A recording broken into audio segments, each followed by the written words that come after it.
All right, so first and foremost, I would like to thank the citizens of Baltimore, for coming out. I think it's really important now that we look at this not as like a victory lap or time to spike a football.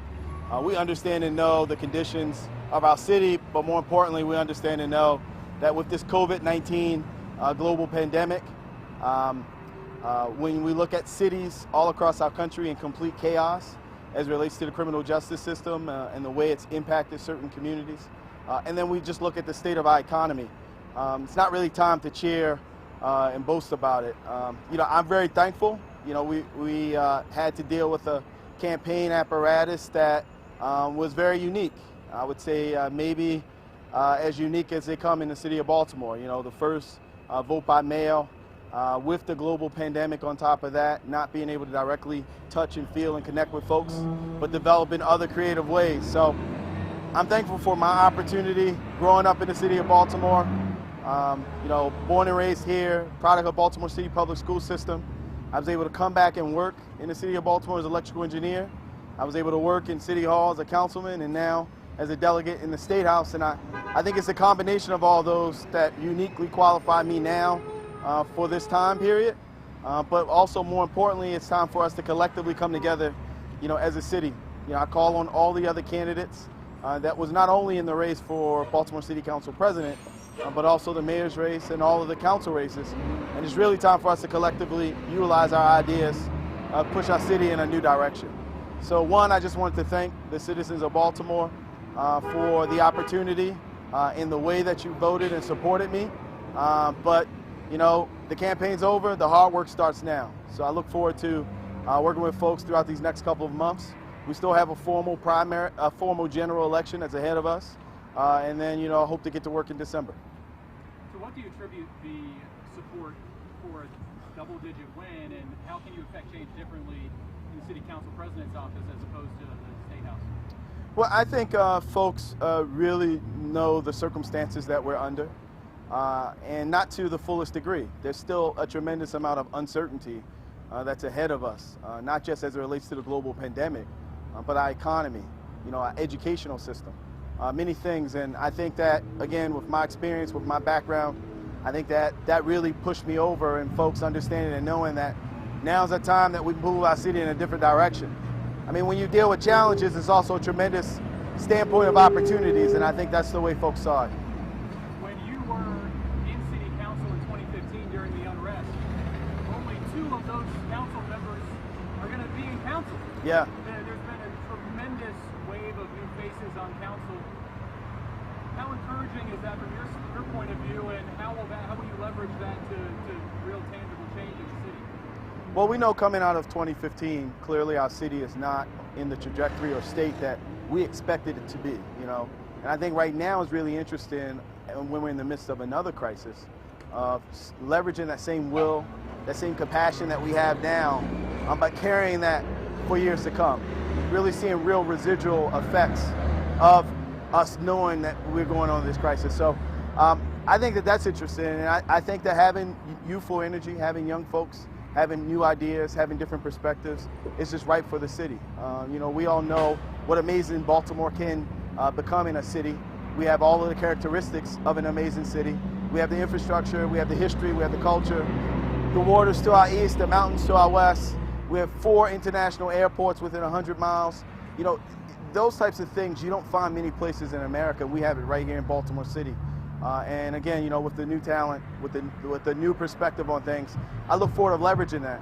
I think that, again, with our challenges, it's also a huge opportunity. And the fact that I've served in the State House, the fact that I've served on the council from a legislative perspective, I think that that's also my advantage of trying to lead this new group of electeds to, really try to change the trajectory of our city. Reinvesting in some of the communities in the black community is something you've been talking about for a while before these past 2 weeks where there have been calls for defunding police. Do you feel like the wind is at your back to make changes in terms of police budget, and how can you effectively do that as council when it's largely a state run, and now with a consent decree calling for mandatory funding of certain types of programs in the police? How can you effectively take some of that funding and move it into the community?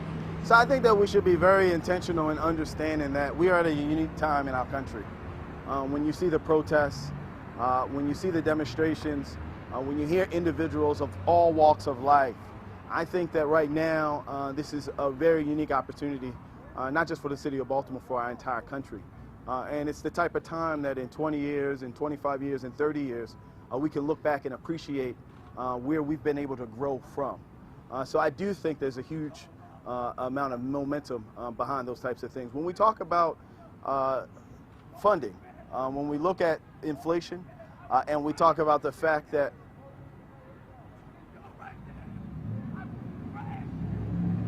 sorry about that. When we talk about funding, and we talk about when we look at inflation over the past couple of decades, we see law enforcement has significantly outperformed that inflation curve.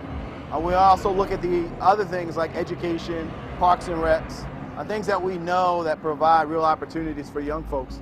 We've seen us underperform those. So I would categorize it or phrase it a little differently. It's not taking money away from the police department. It's really leveraging the scarcity of dollars that we have to drive for the most efficient product. When we look at from a return on investment perspective, our city has been violent for a very long time. I mean, we like to talk about it over the past couple of years, but it's been violent for decades. Whether it's 250 murders or it's 300 murders, that's too many murders, right?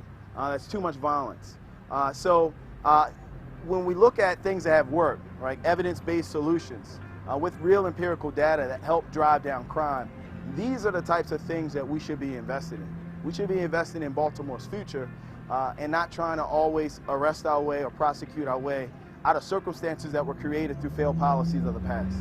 Or we'll continue to chase our tail like we've done for the past 40 years.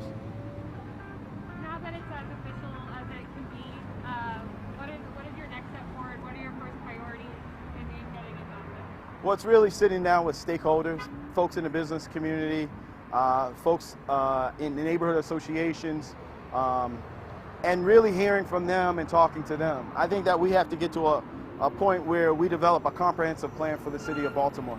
It's something I've always talked about. It's something I'm going to continue to talk about. We can get an elected official, be it mayor, be it council president, or whomever, that comes in with their own ideas. And I think that we've seen that far too much in the city of Baltimore. And then when that person leaves, whether unexpectedly or because of retirement, that plan kind of dies and goes away and we come back with another plan. I think we need a comprehensive plan that the citizens and that the city comes up with. And it's a plan that looks out 10, 15, 20 years. So we can look at key performance indicators, we can look at objectives, we can look at goals, we can determine what type of city we want to have and ensure that we have a plan in place to incrementally get us there. So that's why I look forward to creating, and I think that between now and December there's a tremendous amount of opportunity and time to do so. And again, I think, like I said, the campaign was challenging because it was a very unique campaign. However, now the work starts. Right now the work begins. It's looking like Bill Henry will be the comptroller, and we don't know what's happening with the mayor's race. How do you think whoever is elected, they would work together? So again, I think, I've been in office for almost 10 years. I've had the ability of literally working with almost every top mayoral candidate, all of the comptroller candidates, and then all of the council president candidates. And I think, again, now more than ever, we need to sit around a round table, not just with the electeds in City Hall, but with the folks in the communities, with the folks in business community, and develop a plan to move our city out. Again, I would like to look back in 20 or 25 years and know that this was a time that we leveraged a lot of challenges to create a lot of opportunities to push Baltimore City in a new trajectory. We've talked about this, but your plan to recuse yourself from specific items on the state attorney's as chair of the Board of Estimates. Do you have anything official that you want to set, or will this be a practice? I mean, we're definitely going to go through everything and utilize this time to do so. Clearly, the things that jump out at us is if there's anything that comes up in front of the Board of Estimates, that I would recuse myself from it. So, I've said that during the campaign. I'll continue to say that. But we're going to, try to, peel the onion back to see if there's other things that we can do.